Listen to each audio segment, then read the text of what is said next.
بسم اللہ الرحمن الرحیم۔ تو ماضی کا جو پہلا سیگا تھا اس کا الحمدللہ اس کے مطابق بہت سارے سیگے نکال لیے اور بہت ساری آیات کی طرف رہنمائی بھی ہوگی۔ اب ماضی کے بعد جو ہے پہلے سیگے کے بعد آتا ہے دوسرا سیگا زارا با۔ دوسرا سیگا ہے، اس کی پہچان کیا ہوتی ہے؟ آخر میں الف آتا ہے، الف تثنیہ کی علامت ہوتی ہے۔ تو اس جیسے سیگے بھی قرآن پاک میں بہت سارے استعمال ہیں، اور تمام قرآن کی آیات کو سیگوں کو یہاں پر ایک وقت میں حل کرنا مشکل ہے، ممکن نہیں ہے۔ مقصد صرف رہنمائی کرنا ہوتا ہے۔ تو رہنمائی میں پہلی آیت دیکھیں، قال ربنا ظلمنا انفسنا وان لم تغفر لنا وترحمنا لنکونن من الخاسرین۔ جی جناب آدم اور جناب حوا علیہ السلام ان دونوں یہ دعا ہے۔ تو اب اس میں سیگا ہمارا کیا ہے؟ زارابا قالا، زارابا قالا، دونوں سیگے ایک جیسے ہیں نا، آخر میں الف آ رہا ہے اور اس کے آخر میں بھی الف آ رہا ہے۔ تو زارابا کا ترجمہ ہم نے کیا کرنا ہے؟ مارا ان دو نے، زارابا مارا ان دو نے۔ تو کالا کا ترجمہ کیا ہوگا؟ کہا ان دو نے، کہا ان دو نے۔ اب وہ دو کہنے والے کون ہیں؟ ایک جناب آدم علیہ السلام ہیں اور ایک اماں حوا علیہ السلام ہیں۔ دونوں نے کیا کہا؟ قالا، کہا ان دونوں نے، ربنا، اے ہمارے رب، ظلمنا، ظلم کیا ہم نے، انفسنا، اپنی جانوں پر۔ تو اب اگر ان آیات کا یہ جو حصہ ہے اس کا ترجمہ بھی کر سکتے ہیں ہم، اس لیے کہ ہم نے پہلے ضربنا کا جو سیگا ہے، ضربنا کا جو سیگا ہے وہ پڑھا ہوا ہے۔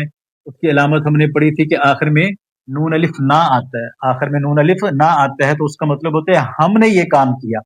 تو اس اعتبار سے اس کو بھی ساتھ میں ڈالو، کہا ان دونوں نے، ربنا، اے ہمارے رب، ظلمنا، ہم نے ظلم کیا، ضربنا، ہم نے مارا، ظلمنا، ہم نے ظلم کیا، انفسنا، اپنی جانوں پر، وَإِن لَّمْ تَغْفِرْ لَنَا، اگر آپ نے ہم کو بخشا نہ، وَتَرْحَمْنَا، اور ہم پر رحم نہ کیا، لَنَكُونَنَّ مِنَ الْخَاسِرِينَ، تو ہم گھاٹا پانے والوں میں سے ہو جائیں گے۔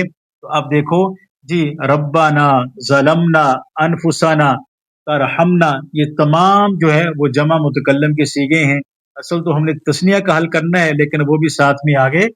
تو ان دو سیگوں کی مدد سے یہ ساری کی ساری آیت الحمدللہ حل ہو جاتی ہے۔ اس کے بعد جو ہے وہ دوسری آیت ہے، یہ پہلی آیت ہوگی، دوسری آیت ہے فلما اسلم وتلہ للجبین، فلما اسلم وتلہ للجبین۔ یہ اس کا جی ترجمہ بعد میں کرتے ہیں، پہلے دیکھیں اسلم، زارا با اسلم۔ تو اب یہ جو دونوں سیگے ہیں دونوں کی شکل کیا ہے؟ بالکل ایک جیسی ہے، آخر میں الف، آخر میں الف۔ زارابا کا ترجمہ مارا ان دو نے، زارابا مارا ان دو نے۔ اسلم کا مطلب ہوتا ہے لفظی مطلب، دوسرا مطلب ہے اسلام لانا، مطلب جھک جانا، تواضع اختیار کر لینا، مان لینا۔ تو اسلم کا مطلب کیا بن جائے گا؟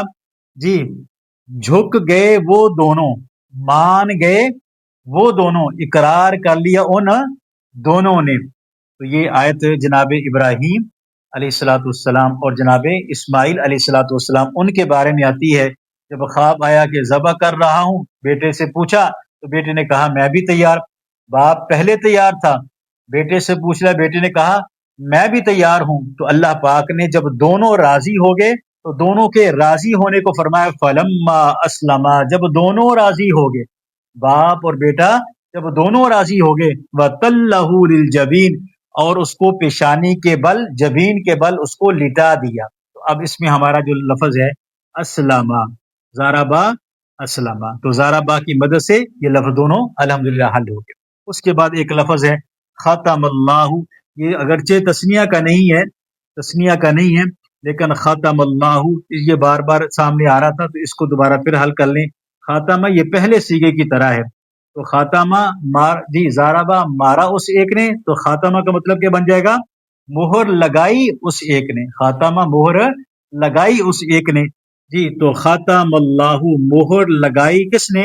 اللہ نے، مہر لگائی اللہ نے۔ آخری جو سیگا ہے جی اس سبق کا جو ہے نا،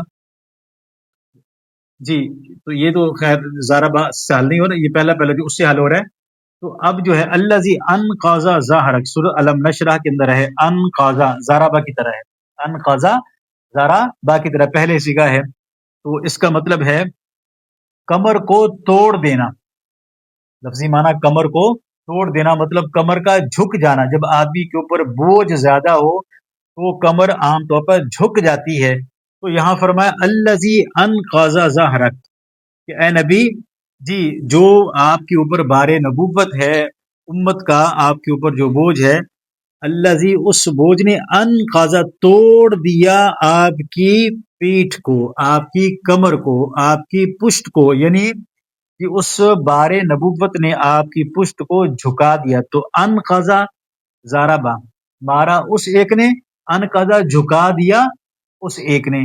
تو اب یہاں پر بھی دیکھ لیں آپ، پہلا جو سیگا تھا زارابا اور دو لفظ اور پہلے سیگے کے آگے، اور باقی جو آیات ہیں وہ دوسرے سیگے کے، تو ایک ایک سیگے کی مدد سے جی بے شمار آیات حل ہو رہی ہیں الحمدللہ۔ اسی طریقے سے چلتے رہے تو قرآن پاک کی ساری جو آیات ہیں الحمدللہ ہم ان کو حل کریں۔